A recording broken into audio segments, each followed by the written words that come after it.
What's good, you guys? You know who it is, man. This your boy, Mr. Relentless Lex, and I'm back like I never left this mother.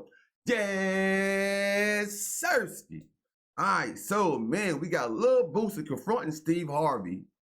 Recent threats to Katt Williams. Man, Katt done rubbed everybody the wrong way off that Club Shay Shay interview.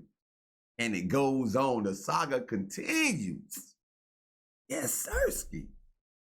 We gonna get straight into it, man. Spicy. Be careful when you hear something that's laid out to be the truth. That dude did something for me, brother. I get emotional talking about it, bro. Like, I really needed it at the time. Steve Harvey appears to have responded to Katt Williams' claims by issuing what might be termed as a series of threats to the comedian. However, it seems Katt has found favor in the eyes of several celebrities, such as Lil Boosie, who is determined to defend him at all costs. So, what exactly is going on? At the core of Harvey's response was an eloquent defense against the insinuations made by Katt Williams. Harvey issued a cautionary message about being deceived by eloquence, asserting that the ability to speak well should not be mistaken for deceit. Be careful when you hear something that's laid out to be the truth. There are some people who know how to lie so well. They know how to sprinkle in just enough truth and wrap it inside their lies. Steve Harvey then proceeded to talk about righteousness, claiming that a person cannot be righteous and negative at the same time. You can't be righteous and negative at the same time. If you are a righteous man, you will speak as a righteous person. He then finished by saying, when you are listening to anybody that's trying to make you think that they're anti-Illuminati or anything like this, be very careful because God's voice does not have sin in it. If you are of God, speaking from God, you will not do anything that's ungodly, period. Now, many people are claiming that Harvey's words were an attempt at mocking Katt Williams, who recently revealed that he has a close relationship with God. First and foremost, this is going to sound really, really weird, but I believed at that young age that you could have a relationship with God. He then proceeded to add, I know that's kind of old-fashioned now, but when I was young, that's what I believed. So I developed this relationship where we talk 4 or 5 times a day. We talk about everything, and I come to you when things are well and when it's not well. If I ask for something, I know when you gave me what I asked for, because it's the only time. So I understood at a young age that I wasn't like everybody else, that I was in a blessed position, and that I had the ability to make things happen if I could find the instructions and follow them. Anyway, in the wake of Katt Williams' interview, several people have come out to defend and authenticate his true character. For starters, hardened hip-hop renegade Boosie Badass nearly choked up when he recalled how comedian Katt Williams gifted him thousands of dollars shortly after he got out of prison and desperately needed a break. Called me to his show, and when I was leaving the show, I thought he threw me some weed in the car because it was wrapped up in a towel, but it was $15,000, bro. Boosie continued to say, like, I really needed the money at the time, and I wasn't staying nowhere. I mean, I was staying at a hotel with my kids in downtown New Orleans. I didn't even have nowhere to stay yet. That dude did something for me, brother. I get emotional talking about it, bro. Like, I really needed it at the time. Many fans who applauded Williams for his candid interview on Club Shay Shay fawned over Williams anew after Boosie's testimonial about the comedian's character. Now, in addition to Lil Boosie, Bernie Mac's daughter also praised Katt for being a true friend to her late father. Katt Williams has my utmost appreciation and respect for giving my dad his props and his flowers, and I felt like it was genuine. While weighing in on Katt Williams' recent controversial interview with Shannon Sharpe, where he accused Steve Harvey of hating on the late comedian, Janice McCullough praised Williams for seeming like a stand-up dude. I just want people to keep in mind that my dad has been dead for 15 years, and I have not been fully immersed in the world of comedy. I don't know Katt Williams. Never met him. That's one person I never did get to meet when my dad was alive, she said. But from everything that I've ever heard my dad say, he's always seemed like a stand-up dude, so I have no qualms, no quarrels with him. On the other hand, Steve Harvey has been the complete opposite of Katt. From stepping on top of other comedians and stealing from them to yelling at his employees, he has done it all.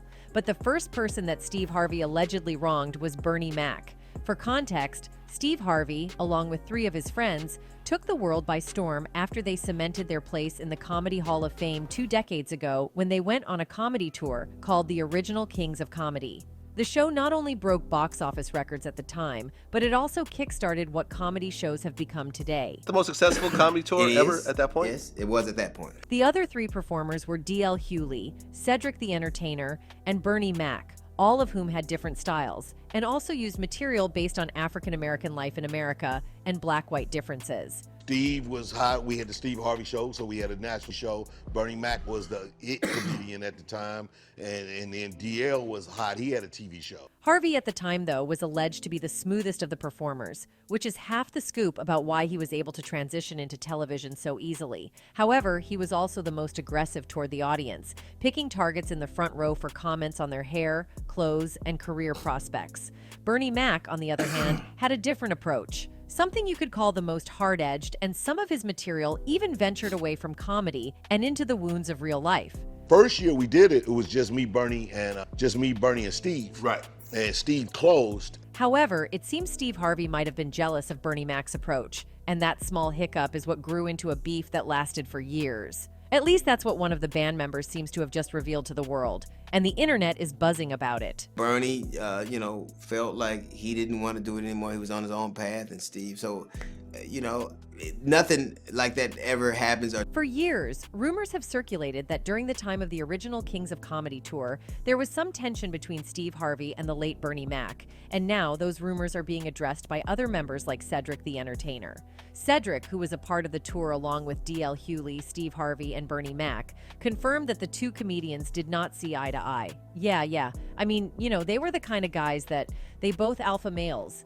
They just saw it different, you know what I'm saying? But at the end of the day, they was able to get through it, he said. Is that one of the reasons why you did the first part, the second part? I think, of course, that was, definitely a contributing circumstance. However, that wasn't all there was to their beef. In 2003, Bernie Mac had an interview with GQ magazine where he accused Harvey of being jealous of him and trying to sabotage him for certain movie roles. Steve would go on to address Mac's claims in a 2010 interview and revealed that he was hurt by Mac's words. However, the claims from Mac were also confirmed by other parties, one of whom is Damon Williams. Bernie said in the GQ article that when he got Ocean's 11, Steve had reached out to the producers and said he thought he would be a better fit and tried to get the part and blah, blah, blah. And that was some shit that, you just don't do. While Steve wasn't exactly successful in allegedly trying to steal Mac's shine, it seems the comic might have found success in that line with Mark Curry. You see, Mark Curry has previously accused Steve of basically stealing his career. During an appearance on Fox Soul's The Mike and Donnie Show, the comedian and Hangin' with Mr. Cooper actor said he had beef with Harvey over the situation. Well, Steve stole my material on his show, so I had a beef on that. On what show? When he was on the talk show he had, and he did all my Halloween material one Halloween. According to what Mark told TMZ in an explosive new video published, Steve, who used to host NBC's Little Big Shots, allegedly stole his comedic material not just once, but twice. My thing with Steve Harvey is that he used my material on both his platforms. Yeah. After I talked to him, I saw him at Def Jam, I went up and talked to him, I said, man, you're using my material. The comedian revealed to the TMZ staff that he had addressed the issue with Harvey in the past, but the joke stealing persisted, he said. The 58-year-old comedian has claimed Harvey told his jokes on both The Steve Show and Kids Say the Darndest Things. My thing with Steve Harvey, he used my material on both his platforms, Curry told TMZ staff. You're taking money out of my pocket. You've made it. You're very wealthy. Stop using my material, Mark explained. He says he knows that Steve Harvey stole his Halloween bit because it was a personal story. He was talking about himself growing up. I saw him and I went up to talk to him and I said, baby, you using my material, taking money out of my pocket. You made enough money, you're very wealthy. You don't have to take it away from me. But then he used it on his other show, The Kids Show. Well, suffice it to say, Mark took offense with the comic using his material. Steve Harvey, stop using my material. Just call me and I'll tell you how to use my material, he said angrily, looking directly at the camera. If you're going to steal someone's material, at least do it right. Mark closed out by saying he was poised to do his own comedy special soon. Seeing as Steve's entire brand is built on being an upstanding citizen who does no wrong, best believe he didn't take the claims from Mark too well. Now I'm getting sick of this right here. Yeah. Mark Curry need to grow up. Steve Harvey ain't been on stage since 2015. Well, you said you used him on one of your shows. Ask Mark Curry what joke he talking about. Steve flat out denied the thievery altogether and claimed that Curry couldn't even name the joke he claimed was stolen in the first place. "I'm getting sick of this right here. Mark Curry needs to grow up," Steve began. "Steve Harvey ain't been on a stage since 2015. Ask Mark Curry what joke he's talking about." When the interviewer mentioned that Mark had stated that the host used his joke on Little Big Shots, Steve replied, "Are you kidding me?" Seems the accusation might have struck a chord in Steve because he was really going at Curry. "Get a life, get a career," Steve later said. "I've never stolen a joke in 35 years. Are you kidding me? He said that he confronted you about it before, and then even after that, he used it again. And he still ain't said what joke it is. Get a life, get a career. Go do something, man. He went on to add, "Ask Mark Curry what joke he talking about. Tell him to grow up, man." Steve didn't only discredit him, he also explained that Mark didn't know what he was talking about, claiming that the comic was simply making stuff up. Aside from that, there have been persistent rumors that the famous mustached rib cracker treats his staff like trash. Can you just respect my space? But it just comes from 4 years of people just taking advantage of my kindness. On the heels of his talk show's big move to Los Angeles, Harvey reportedly sent a shocking memo to his new staff demanding things typically reserved for tour riders. "There will be no meetings in my dressing room, no stopping by or popping in. No one. Do not come to my dressing room unless invited. Do not open my dressing room door. If you open my door, expect to be removed," Harvey wrote in the memo obtained in May 2017 by Chicago blogger Robert Fetter. The memo continued, "My security team will stop everyone from standing at my door who has the intent to see or speak to me. I want all the ambushing to stop now. That includes TV staff. You must schedule an appointment." Harvey claimed he was seeking more free time for me throughout the day, explaining that the memo was sent to fix the lenient open-door policy he permitted during his show's run in Chicago. He reiterated that defense a few days later while discussing the leaked letter with Entertainment Tonight. "I'm in my makeup chair, they walk in the room. I'm having lunch, they walk in, they don't knock. I'm in the hallway, I'm getting ambushed by people with friends that come to the show and having me sign this and do this. I just said, wait a minute. And in hindsight, I probably should have handled it a little bit differently. And that's not all." In November 2015, the Think Like a Man author was sued for allegedly backing out of plans to lease a private jet midway through more than $400,000 worth of renovations he had allegedly requested on the aircraft. Said requests reportedly included custom carpet, a reconfiguration of the interior cabin from 16 seats to 14 seats, custom seat design, and new upper and lower cabin sidewalls, as reported by TMZ.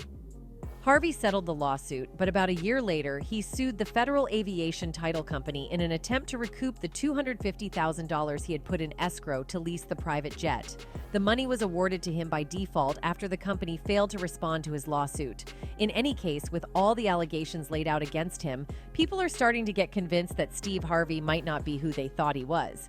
Anyway, that's it for this video, folks. Man, I want to say, man, first of all, shout out to Katt Williams, man. Boosie said Katt threw him $15,000 after one of his shows. He said he thought it was some marijuana or something, but he said he opened it up, it was in a tower, and it was $15,000. And at the time, he said him and his kids was living in a hotel downtown New Orleans. And he said he really needed the money at the time. So that's where the beef comes from with Steve, because even Bernie Mac's daughter said it too in the video. She said she always heard her dad, Bernie Mac. Now, we all know Bernie was a stand-up guy.